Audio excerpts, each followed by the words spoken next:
When you made that decision, were you so convinced that this is right for me, I know it's the thing, or was it hard? Because I feel like when you did that step, it wasn't a thing to be a YouTuber yet. It wasn't a career path that someone could say, I want to be a creator, mom and dad. Look at what XYZ are doing.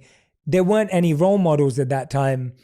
And so when you did that, it was even a bigger risk than it is today. But I find so many people who listen to this show today struggle to break out of what their parents think of them. So when your parents, it sounds like you have such a close relationship with your parents. They love you, you love them.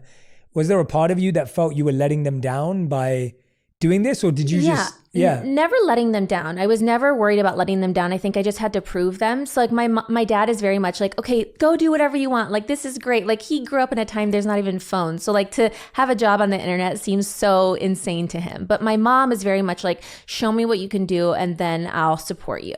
And so I had to show her these opportunities. And I think when I went on my first brand trip and I could bring her on the trip, she was like, oh, you could travel for work? You could go places. I went to Thailand and I took her with me, and she couldn't believe that you could have this job on the internet and create this for yourself. And so I was never worried about disappointing them, because I always believed in myself. Like, if I want to do something, I know that it's possible. And now we're in a really great place where you can see people's careers that you want to emulate or you look up to. But at that time, there was no one we were figuring it all out at the same time. And luckily, it was very early days of like influencers having like managers and teams. And I happened to get an agency, and I think that helped legitimize it to my family. And then they saw over time, like, okay, you can actually like make money doing this.